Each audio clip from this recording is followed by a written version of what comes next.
Do you really think the world around you is perfectly safe? Perhaps the person right next to you is hiding a dark truth.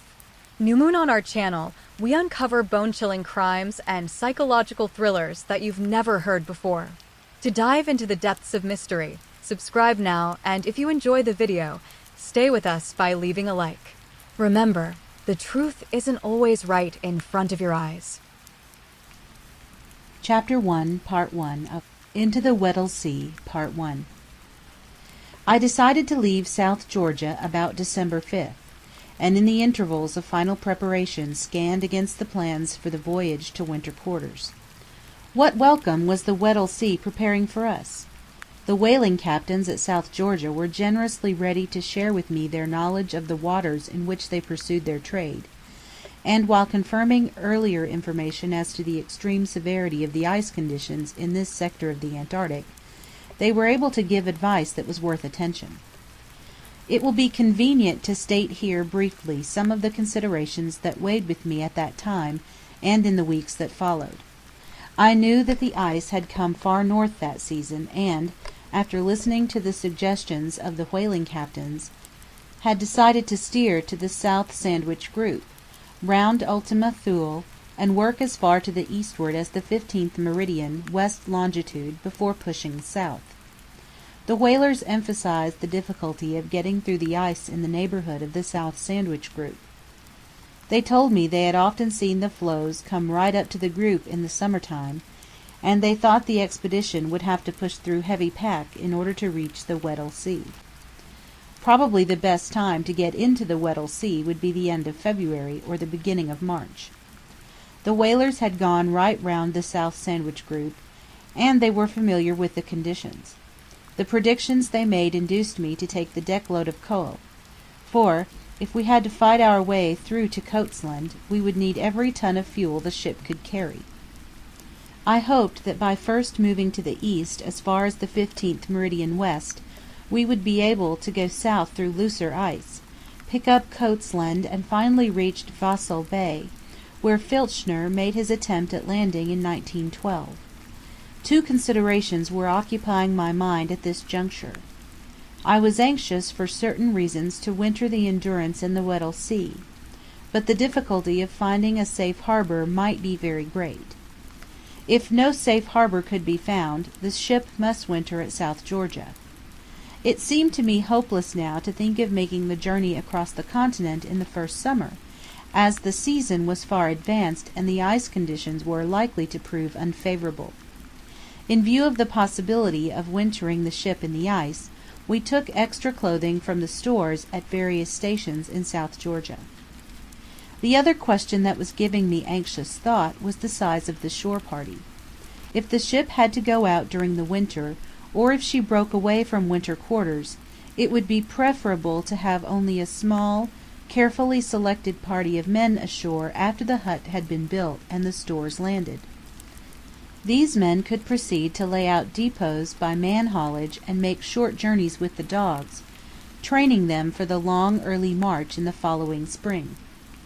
The majority of the scientific men would live aboard the ship, where they could do their work under good conditions. They would be able to make short journeys if required, using the Endurance as a base. All these plans were based on an expectation that the finding of winter quarters was likely to be difficult. If a really safe base could be established on the continent, I would adhere to the original program of sending one party to the south, one to the west, round the head of the Weddell Sea towards Graham Land, and one to the east towards Enderby Land. We had worked out details of distances, courses, stores required, and so forth. Our sledging ration, the result of experience as well as close study, was perfect. The dogs gave promise, after training, of being able to cover 15 to 20 miles a day with loaded sledges. The transcontinental journey at this rate should be completed in 120 days, unless some unforeseen obstacle intervened. We longed keenly for the day when we could begin this march, the last great adventure in the history of South Polar exploration, but a knowledge of the obstacles that lay between us and our starting point served as a curb on impatience. Everything depended upon the landing. If we could land at Filchner's base, there was no reason why a band of experienced men should not winter there in safety. But the Weddell Sea was notoriously inhospitable, and already we knew that its sternest face was turned toward us. All the conditions in the Weddell Sea are unfavorable from the navigator's point of view. The winds are comparatively light, and consequently new ice can form even in the summertime. The absence of strong winds has the additional effect of allowing the ice to accumulate in masses undisturbed. Then great quantities of ice sweep along the coast from the east under the influence of the prevailing current, and fill up the bight of the Weddell Sea as they move north in a great semicircle. Some of this ice doubtless describes almost a complete circle, and is held up eventually in bad seasons against the South Sandwich Islands. The strong currents, pressing the ice masses against the coasts, create heavier pressure than is found in any other part of the Antarctic. This pressure must be at least as severe as the pressure experienced in the congested North Polar Basin, and I am inclined to think that a comparison would be to the advantage of the Arctic. All these considerations naturally had a bearing on our immediate problem, the penetration of the pack and the finding of a safe harbor on the continental coast. The day of departure arrived. I gave the order to heave anchor at 8:45 a.m. on December 5, 1914, and the clanking of the windlass broke for us the last link with civilization. The morning was dull and overcast, with occasional gusts of snow and sleet, but hearts were light aboard the Endurance. The long days of preparation were over, and the adventure lay ahead. We had hoped that some steamer from the north would bring news of war, and perhaps letters from home before our departure. A ship did arrive on the evening of the 4th, but she carried no letters, and nothing useful in the way of information could be gleaned from her. The captain and crew were all stoutly pro-German, and the news they had to give took the unsatisfying form of accounts of British and French reverses. We would have been glad to have had the latest tidings from a friendlier source. A year and a half later we were to learn that the Harpoon, the steamer which tends the Grytviken station, had arrived with mail for us not more than 2 hours after the Endurance had proceeded down the coast. The bows of the Endurance were turned to the south, and the good ship dipped to the southwesterly swell. Misty rain fell during the forenoon, but the weather cleared later in the day, and we had a good view of the coast of South Georgia as we moved under steam and sailed to the southeast. The course was laid to carry us clear of the island and then south of South Thule, Sandwich Group. The wind freshened during the day, and all square sail was set, with the foresail reefed in order to give the lookout a clear view ahead, for we did not wish to risk contact with a growler, one of those treacherous fragments of ice that float with surface awash.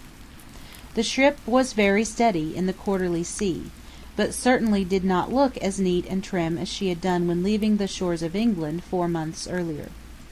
We had filled up with coal at Grytviken, and this extra fuel was stored on deck, where it impeded movement considerably. The carpenter had built a false deck, extending from the poop deck to the chart room. We had also taken aboard a ton of whale meat for the dogs. The big chunks of meat were hung up in the rigging, out of reach but not out of sight of the dogs, and as the Endurance rolled and pitched, they watched with wolfish eyes for a windfall. I was greatly pleased with the dogs, which were tethered about the ship in the most comfortable positions we could find for them.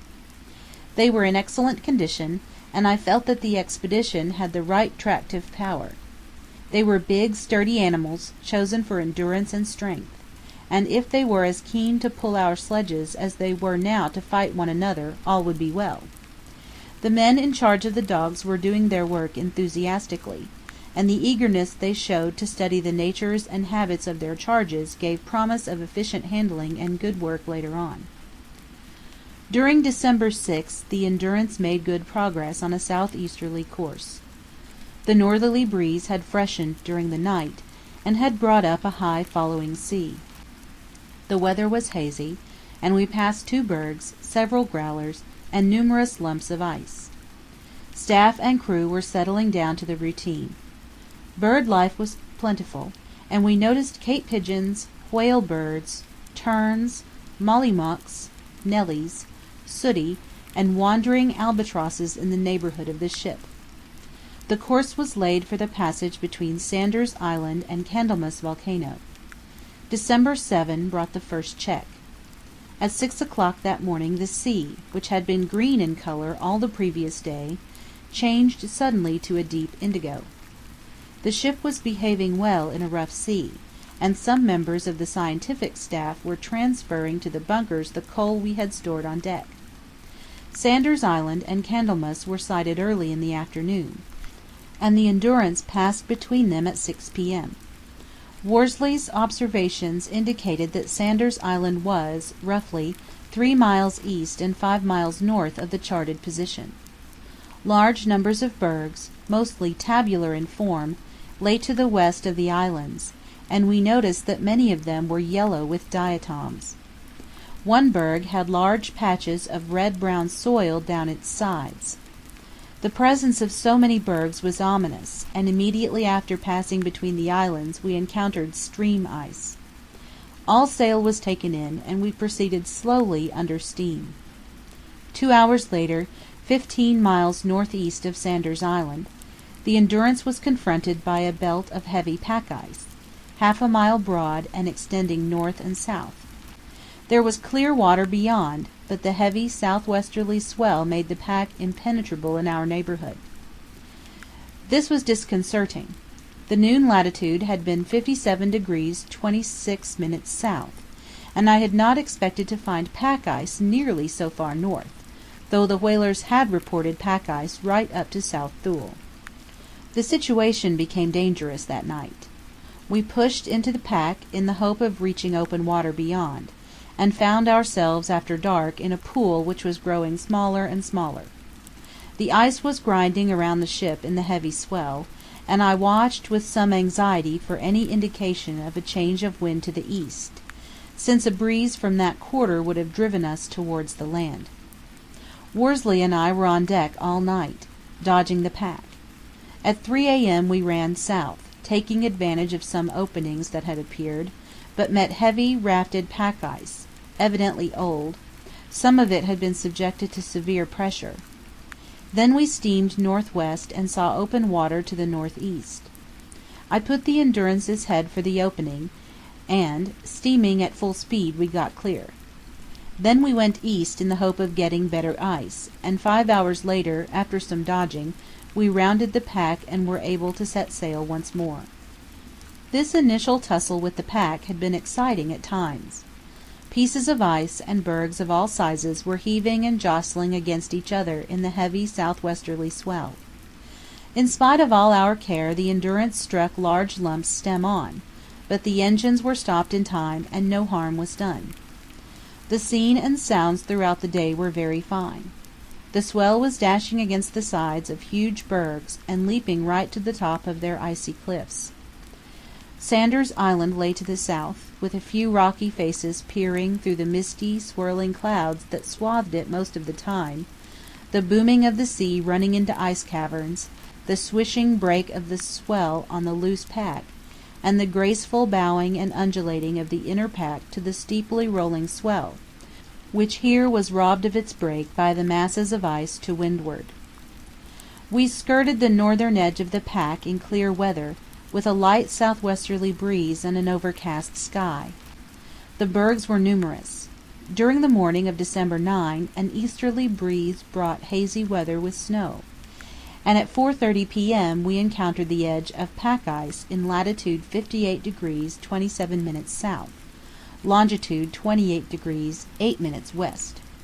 It was one-year-old ice interspersed with older pack, all heavily snow-covered and lying west-southwest to east-northeast. We entered the pack at 5 p.m., but could make no progress, and cleared it again at 7:40 p.m. Then we steered east-northeast and spent the rest of the night rounding the pack. During the day we had seen adelie and ringed penguins, also several humpback and finner whales. An ice blink to the westward indicated the presence of pack in that direction. After rounding the pack we steered south 40 degrees east, and at noon on the 10th had reached latitude 58 degrees 28 minutes south, longitude 20 degrees 28 minutes west. Observations showed the compass variation to be 1 1/2 degrees less than the chart recorded. I kept the Endurance on course till midnight, when we entered loose open ice about 90 miles southeast of our noon position. This ice proved to fringe the pack, and progress became slow. There was a long easterly swell with a light northerly breeze, and the weather was clear and fine. Numerous bergs lay outside the pack. The Endurance steamed through loose open ice till 8 a.m. on the 11th, when we entered the pack in latitude 59 degrees 46 minutes south, longitude 18 degrees 22 minutes west. We could have gone farther east, but the pack extended far in that direction, and an effort to circle it might have involved a lot of northing. I did not wish to lose the benefit of the original southing. The extra miles would not have mattered to a ship with larger coal capacity than the Endurance possessed, but we could not afford to sacrifice miles unnecessarily. The pack was loose, and did not present great difficulties at this stage. The foresail was set in order to take advantage of the northerly breeze. The ship was in contact with the ice occasionally and received some heavy blows. Once or twice she was brought up all standing against solid pieces, but no harm was done. The chief concern was to protect the propeller and rudder. If a collision seemed to be inevitable, the officer in charge would order slow or half speed with the engines, and put the helm over so as to strike a glancing blow. Then the helm would be put over towards the ice with the object of throwing the propeller clear of it, and the ship would forge ahead again. Worsley, Wild, and I, with 3 officers, kept 3 watches while we were working through the pack, so that we had 2 officers on deck all the time. The carpenter had rigged a 6-foot wooden semaphore on the bridge to enable the navigating officer to give the seamen or scientists at the wheel the direction and the exact amount of helm required. This device saved time as well as the effort of shouting. We were pushing through this loose pack all day, and the view from the crow's nest gave no promise of improved conditions ahead. A Weddell seal and a crab-eater seal were noticed on the floes, but we did not pause to secure fresh meat. It was important that we should make progress towards our goal as rapidly as possible, and there was reason to fear that we should have plenty of time to spare later on if the ice conditions continued to increase in severity. On the morning of December 12 we were working through loose pack which later became thick in places. The sky was overcast and light snow was falling. I had all square sails set at 7 a.m. in order to take advantage of the northerly breeze, but it had come in again 5 hours later when the wind hauled round to the west. The noon position was latitude 60 degrees 26 minutes south, longitude 17 degrees 58 minutes west, and the run for the 24 hours had been only 33 miles. The ice was still badly congested, and we were pushing through narrow leads and occasional openings with the floes often close abeam on either side.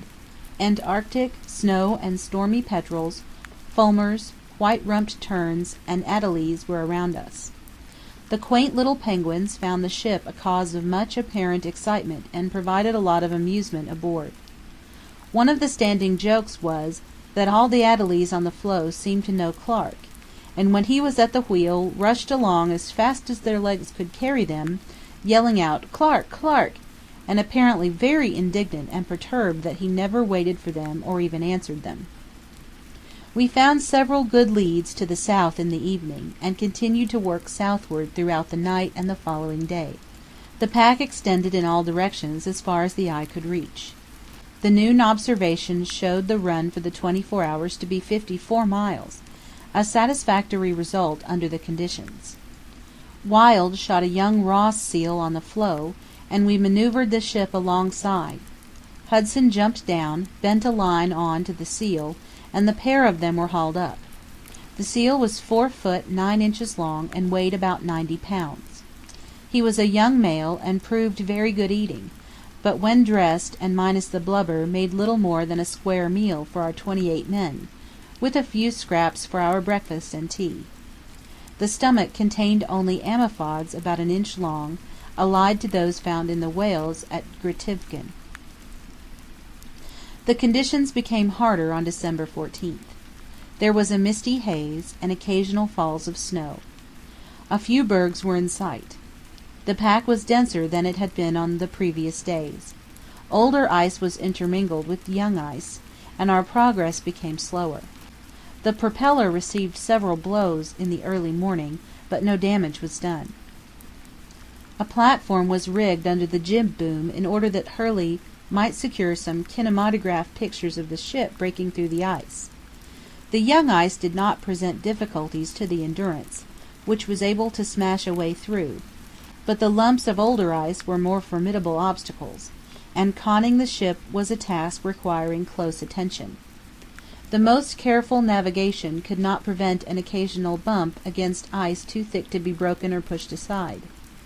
The southerly breeze strengthened to a moderate southwesterly gale during the afternoon, and at 8 p.m. we hove to, stern against a floe, it being impossible to proceed without serious risk of damage to rudder or propeller.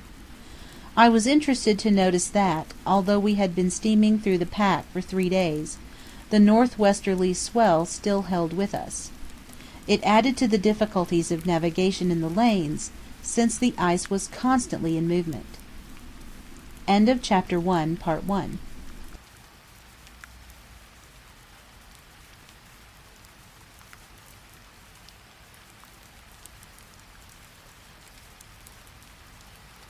Chapter 1, Part 2 of South, Part 2.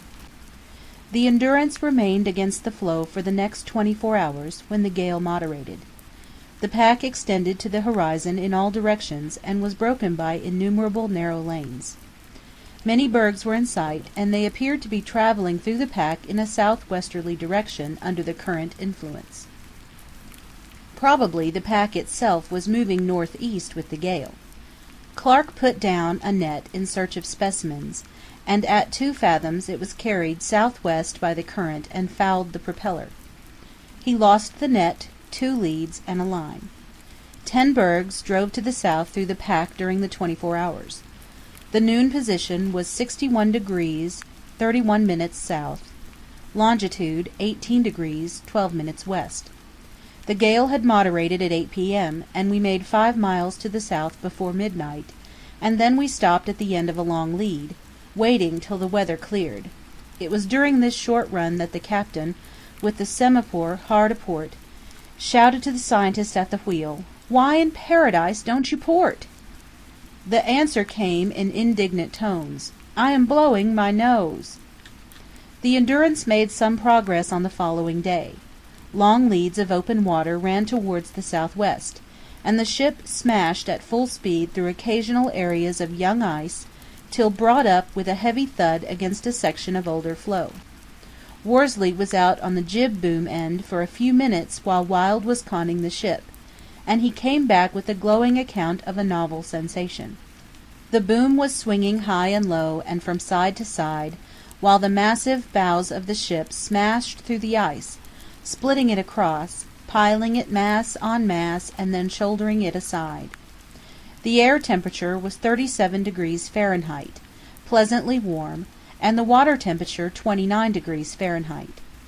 We continued to advance through fine long leads till 4 a.m. on December 17th, when the ice became difficult again. Very large floes of 6-month-old ice lay close together. Some of these floes presented a square mile of unbroken surface, and among them were patches of thin ice and several floes of heavy old ice. Many bergs were in sight, and the course became devious. The ship was blocked at one point by a wedge-shaped piece of floe, but we put the ice anchor through it, towed it astern, and proceeded through the gap. Steering under these conditions required muscle as well as nerve. There was a clatter aft during the afternoon, and Hussey, who was at the wheel, explained that the wheel spun round and threw me over the top of it. The noon position was latitude 62 degrees 13 minutes south, longitude 18 degrees 53 minutes west, and the run for the preceding 24 hours had been 32 miles in a southwesterly direction. We saw 3 blue whales during the day and 1 emperor penguin, a 58-pound bird, which was added to the larder. The morning of December 18 found the Endurance proceeding amongst large floes with thin ice between them. The leads were few. There was a northerly breeze with occasional snow flurries. We secured 3 crab-eater seals, 2 cows, and a bull. The bull was a fine specimen, nearly white all over and 9 foot 3 inches long. He weighed 600 pounds. Shortly before noon further progress was barred by heavy pack, and we put an ice anchor on the floe and banked the fires. I had been prepared for evil conditions in the Weddell Sea, but had hoped that in December and January, at any rate, the pack would be loose, even if no open water was to be found. What we were actually encountering was fairly dense pack of a very obstinate character. Pack ice might be described as a gigantic and interminable jigsaw puzzle devised by nature. The parts of the puzzle in loose pack have floated slightly apart and become disarranged. At numerous places they have pressed together again. As the pack gets closer, the congested areas grow larger and the parts are jammed harder till finally it becomes close pack, when the whole of the jigsaw puzzle becomes jammed to such an extent that with care and labor it can be traversed in every direction on foot. Where the parts do not fit closely there is, of course, open water, which freezes over in a few hours after giving off volumes of frost smoke. In obedience to renewed pressure this young ice rafts, so forming double thicknesses of a toffee-like consistency. Again the opposing edges of heavy floes rear up in slow and almost silent conflict, till high hedgerows are formed round each part of the puzzle. At the junction of several floes chaotic areas of piled up blocks and masses of ice are formed. Sometimes 5 foot to 6 foot piles of evenly shaped blocks of ice are seen so neatly laid that it seems impossible for them to be nature's work. Again, a winding canyon may be traversed between icy walls 6 foot to 10 foot high, or a dome may be formed that under renewed pressure bursts upward like a volcano. All the winter the drifting pack changes, grows by freezing, thickens by rafting, and corrugates by pressure. If finally in its drift it impinges on a coast, such as the western shore of the Weddell Sea, terrific pressure is set up and an inferno of ice blocks, ridges, and hedgerows results, extending possibly for 150 or 200 miles offshore. Sections of pressure ice may drift away subsequently and become embedded in new ice. I have given this brief explanation here in order that the reader may understand the nature of the ice through which we pushed our way for many hundreds of miles. Another point that may require to be explained was the delay caused by wind while we were in the pack. When a strong breeze or moderate gale was blowing the ship could not safely work through any except young ice, up to about 2 feet in thickness. As ice of that nature never extended for more than a mile or so, it followed that in a gale, in the pack, we had always to lie to. The ship was 3 foot 3 inches down by the stern, and while this saved the propeller and rudder a good deal, it made the Endurance practically unmanageable in close pack when the wind attained a force of 6 miles an hour from ahead, since the air currents had such a big surface forward to act upon.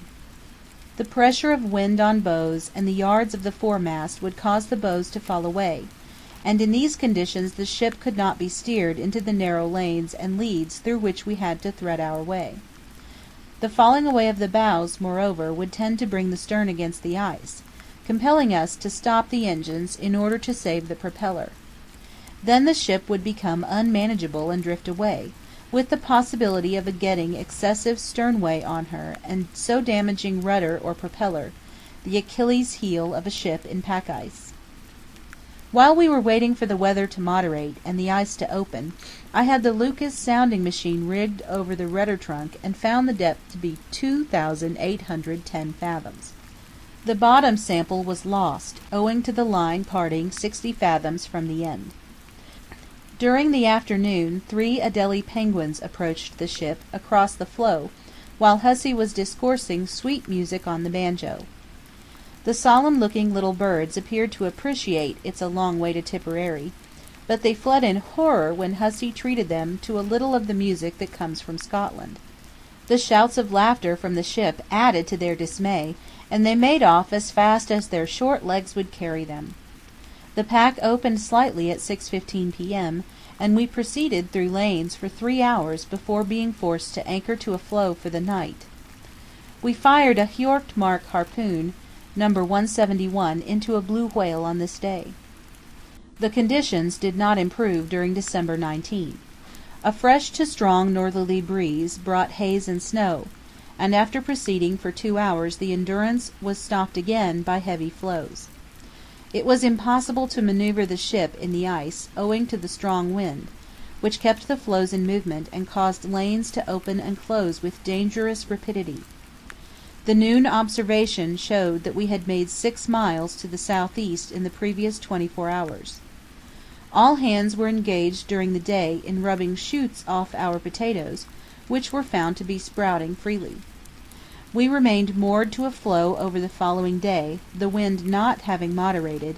Indeed, it freshened to a gale in the afternoon, and the members of the staff and crew took advantage of the pause to enjoy a vigorously contested game of football on the level surface of the floe alongside the ship. 12 bergs were in sight at this time. The noon position was latitude 62 degrees 42 minutes south, longitude 17 degrees 54 minutes west, showing that we had drifted about 6 miles in a northeasterly direction.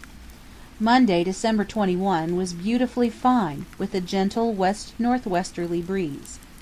We made a start at 3 a.m. and proceeded through the pack in a southwesterly direction. At noon we had gained 7 miles, almost due east, the northerly drift of the pack having continued while the ship was apparently moving to the south. Petrels of several species, penguins and seals were plentiful, and we saw 4 small blue whales. At noon we entered a long lead to the southward and passed around and between 9 splendid bergs. One mighty specimen was shaped like the Rock of Gibraltar, but with steeper cliffs, and another had a natural dock that would have contained the Aquitania. A spur of ice closed the entrance to the huge blue pool. Hurley brought out his kinematograph camera in order to make a record of these bergs. Fine long leads running east and southeast among bergs were found during the afternoon, but at midnight the ship was stopped by small, heavy ice floes, tightly packed against an unbroken plain of ice. The outlook from the masthead was not encouraging. The big floe was at least 15 miles long and 10 miles wide. The edge could not be seen at the widest part, and the area of the floe must have been not less than 150 square miles. It appeared to be formed of year-old ice, not very thick and with few hummocks or ridges in it. We thought it must have been formed at sea in very calm weather and drifted up from the southeast. I had never seen such a large area of unbroken ice in the Ross Sea. We waited with banked fires for the strong easterly breeze to moderate or the pack to open.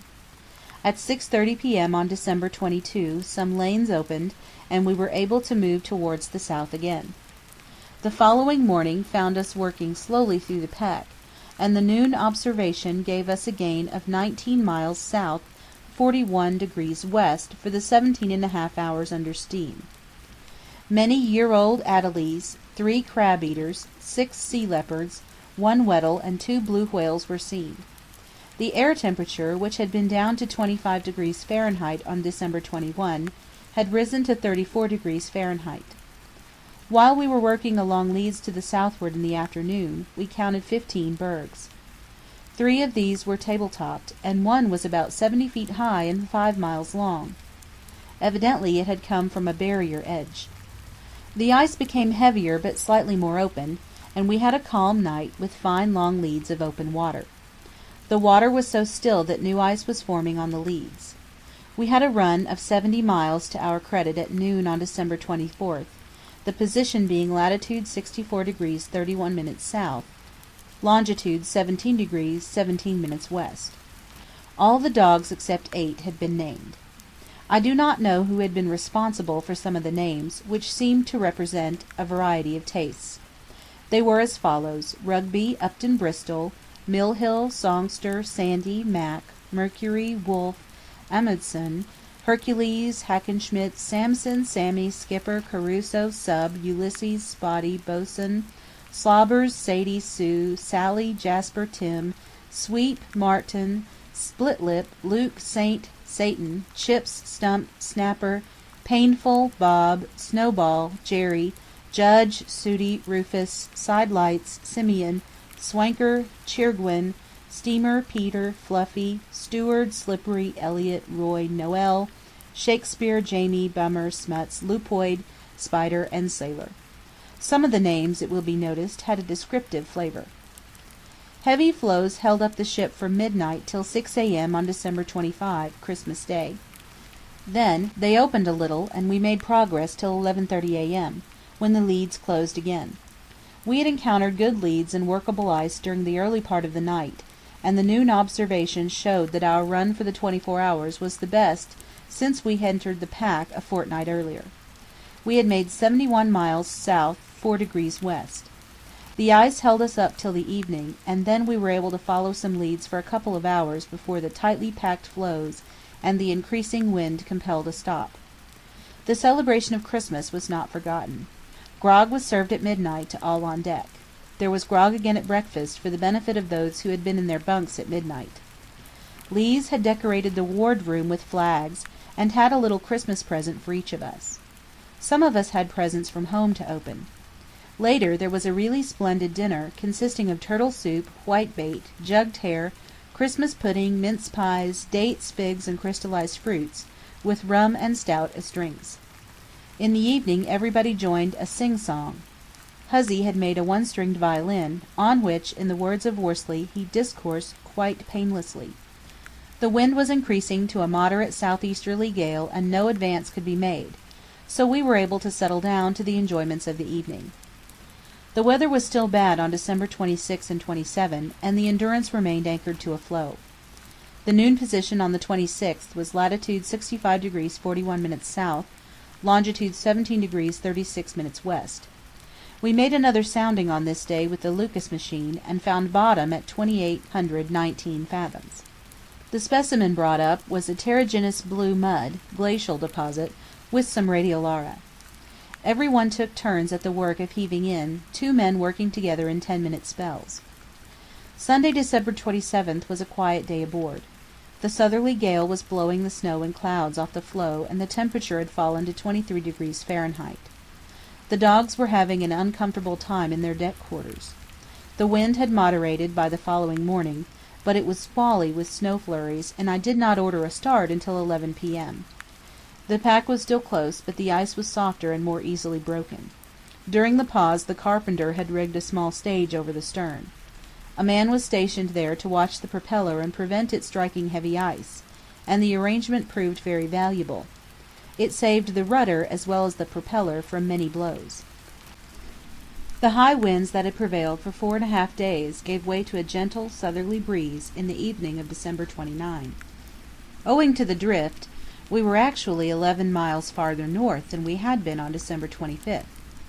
But we made fairly good progress on the 30th in fine, clear weather. The ship followed a long lead to the southeast during the afternoon and evening, and at 11 p.m. we crossed the Antarctic Circle. An examination of the horizon disclosed considerable breaks in the vast circle of pack ice, interspersed with bergs of different sizes. Leads could be traced in various directions, but I looked in vain for an indication of open water.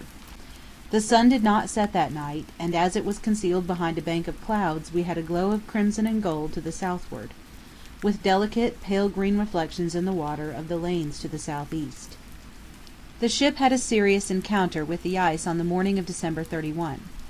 We were stopped first by floes closing around us, and then about noon the Endurance got jammed between 2 floes heading east-northeast. The pressure heeled the ship over 6 degrees while we were getting an ice anchor onto the floe in order to heave astern and thus assist the engines, which were running at full speed. The effect was successful. Immediately afterwards, at the spot where the Endurance had been, slabs of ice 50 feet by 15 feet and 4 feet thick were forced 10 or 12 feet up on the lee floe at an angle of 45 degrees. The pressure was severe, and we were not sorry to have the ship out of its reach. The noon position was latitude 66 degrees 47 minutes south, longitude 15 degrees 52 minutes west, and the run for the preceding 24 hours was 51 miles south 29 degrees east. "Since noon the character of the pack has improved," wrote Worley on this day. "Though the leads are short, the floes are rotten and easily broken through if a good place is selected with care and judgment. In many cases we find large sheets of young ice through which the ship cuts for a mile or 2 miles at a stretch. I have been conning and working the ship from the Crow's Nest and find it much the best place, as from there one can see ahead and work out the course beforehand, and can also guard the rudder and propeller, the most vulnerable parts of a ship in the ice. At midnight, as I was sitting in the tub, I heard a clamorous noise down on the deck, with ringing of bells, and realized that it was the New Year. Worsley came down from his lofty seat and met Wild, Hudson, and myself on the bridge, where we shook hands and wished one another a happy and successful New Year. Since entering the pack on December 11 we had come 480 miles, through loose and close pack ice. We had pushed and fought the little ship through, and she had stood the test well, though the propeller had received some shrewd blows against hard ice, and the vessel had been driven against the floe until she had fairly mounted up on it and slid back rolling heavily from side to side. The rolling had been more frequently caused by the operation of cracking through thickish young ice, where the crack had taken a sinuous course. The ship, in attempting to follow it, struck first one bilge and then the other, causing her to roll 6 or 7 degrees. Our advance through the pack had been in a south 10 degrees east direction, and I estimated that the total steaming distance had exceeded 700 miles. The first 100 miles had been through loose pack, but the greatest hindrances had been 3 moderate southwesterly gales, 2 lasting for 3 days each, and 1 for 4½ days. The last 250 miles had been through close pack, alternating with fine long leads and stretches of open water. During the weeks we spent maneuvering to the south through the tortuous mazes of the pack, it was necessary often to split floes by driving the ship against them. This form of attack was effective against ice up to 3 feet in thickness, and the process is interesting enough to be worth describing briefly. When the way was barred by a floe of moderate thickness we would drive the ship at half speed against it, stopping the engines just before the impact. At the first blow the Endurance would cut a V-shaped nick in the face of the floe, the slope of her cutwater often causing her bows to rise till nearly clear of the water, when she would slide backwards, rolling slightly.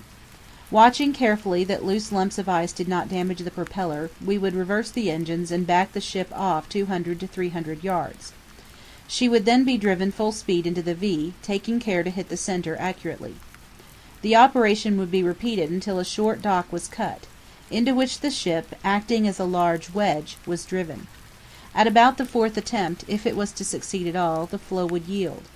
A black, sinuous line, as though pen drawn on white paper, would appear ahead, broadening as the eye traced it back to the ship. Presently it would be broad enough to receive her, and we would forge ahead. Under the bows and alongside, great slabs of ice were being turned over and slid back on the floe, or driven down and under the ice or ship. In this way the Endurance would split a 2-foot to 3-foot floe a square mile in extent. Occasionally the floe, although cracked across, would be so held by other floes that it would refuse to open wide, and so gradually would bring the ship to a standstill. We would then go astern for some distance and again drive her full speed into the crack, till finally the floe would yield to the repeated onslaughts. End of Chapter 1, Part 2.